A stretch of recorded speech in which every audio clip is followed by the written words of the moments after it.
नमस्कार, मैं हूं ज़ायरा। शुरुआत करेंगे राजस्थान स्पेशल की। राजस्थान में राज्यसभा चुनाव 2023 में कांग्रेस के 3 उम्मीदवारों को उतारा गया, जिसमें रणदीप सुरजेवाला, प्रमोद तिवारी, मुकुल वासनिक के नाम शामिल हैं।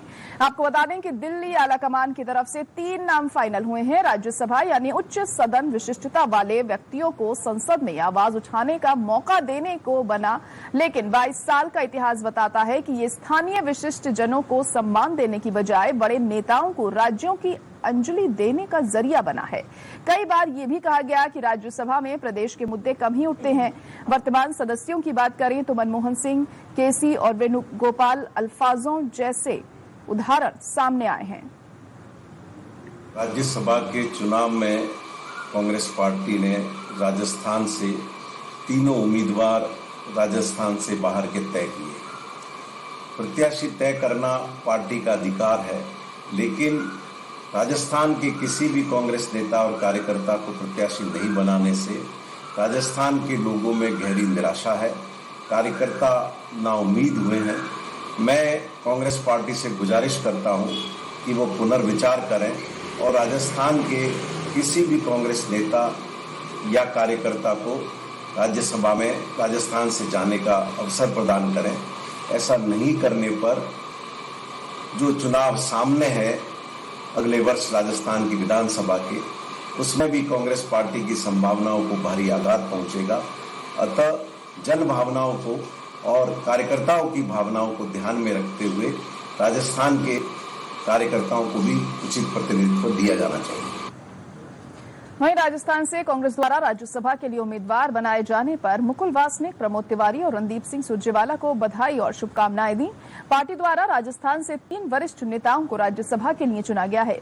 मुझे विश्वास है कि केंद्र की सत्ता में बैठी एनडीए सरकार के विरुद्ध तीनों वरिष्ठ नेता राष्ट्रीय स्तर पर राजस्थान के हक की आवाज बुलंद करेंगे और पूर्वी राजस्थान नहर परियोजना, डेडिकेटेड फ्रंट कॉरिडोर, अटकी हुई रेल परियोजनाओं समेत अन्य मुद्दों पर केंद्र सरकार पर दबाव बनाएंगे। इनके अनुभव और वरिष्ठता का लाभ राष्ट्रीय स्तर पर प्रदेश की जनता को मिलेगा।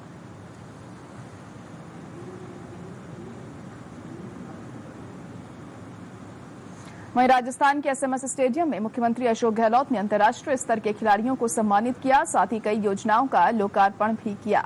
मुख्यमंत्री ने कहा कि राज्य सरकार खेलों में अंतर्राष्ट्रीय स्तर की सुविधाओं का विकास कर खेल प्रतिभाओं को प्रोत्साहन और सम्मान देने और खेल मैदानों के सुदृढ़ीकरण में कोई कमी नहीं रख रही है। राज्य सरकार प्रतिबद्धता के साथ खेलों के विकास के लिए बड़े फैसले ले रही है। पूरा विश्वास है कि देश में राजस्थान खेलों में अग्रणी बन रहा है। उन्होंने कहा कि खेल हमेशा दूरदृष्टि और पक्के इरादों के साथ खेले जाते हैं।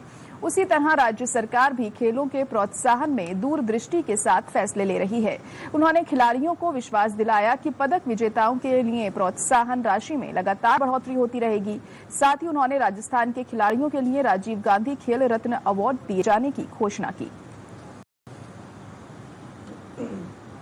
ऐसी कोई कैटेगरी बन जाए, आप लोग सुझाव दें जिससे कि उसको भी जिंदगी में और जो तमन्ना हो खेल के मैदान में अपना भाग्य आजमाने का, जिससे कि बाद में वो पेंडिंग हकदार बन जाए। इस प्रकार की मैं समझता हूँ कि सोच के साथ में आपको आगे बढ़ना चाहिए। मुझे खुशी है कि 229 लोगों को आउट ऑफ टर्न नौकरी मिली है। खिलाड़ियों के लिए 2% आरक्षण है और अभी हाल ही में मैंने पैरा ओलंपिक खिलाड़ियों को भी ओलंपिक खिलाड़ियों की तरह ही अभी 10 दिन पहले हमने कैबिनेट के अंदर फैसला किया है। इंदिरा गांधी नहर योजना में 25 बीघा जमीन देने का फैसला किया है।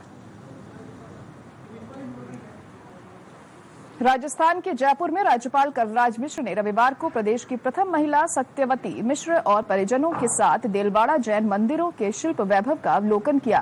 राज्यपाल ने विमल शाह द्वारा निर्मित जैन मंदिरों और वहां उत्कीर्ण प्रतिमाओं का अवलोकन करते हुए मंदिर के शिल्प सौंदर्य की सराहना की।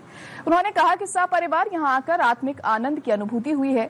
उन्होंने मंदिर के शिल्प स्थापत्य को विश्व भर में अनूठा और अद्भुत बताया।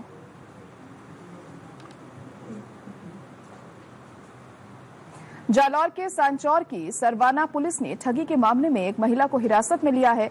जानकारी के मुताबिक सीआई कृष्णाराम ने बताया कि दांतिया के रहने वाले सोहन सिंह राजपूत ने रिपोर्ट कार्रवाई कार्रवाई है कि मुराद खां पुत्र हक्के खान ने उसे झांसा दिया और 5 लाख रुपए में वो अपने दोस्त गणपत सिंह चौहान डीसा के साले कीर्ति सिंह की लड़की से उसकी शादी करवा देगा। पुलिस के मुताबिक ठगों ने पीड़ित व उसके परिवार को एक 20 वर्षीय लड़की की फोटो दिखाई और शादी की बात पक्की कर दी। 26 मई को मुराद खान ने सोहन सिंह को बताया कि गणपत सिंह के घर कोई मौत हो गई है, इसीलिए मात्र 4-5 लोग चलकर ही शादी कर लेते हैं।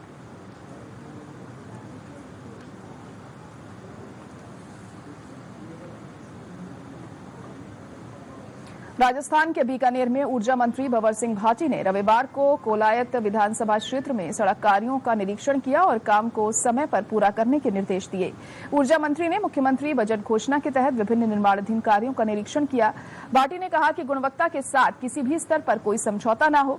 उन्होंने कहा कि इस रोड के बन जाने के बाद नेशनल हाईवे पर दबाव कम होगा। ऊर्जा मंत्री ने अधिकारियों को सड़क को नेशनल हाईवे की तर्ज पर बनाए जाने के निर्देश दिए। उन्होंने कहा कि कुछ शिकायतें मिली हैं जिन्हें जल्द दूर कर लिया जाएगा।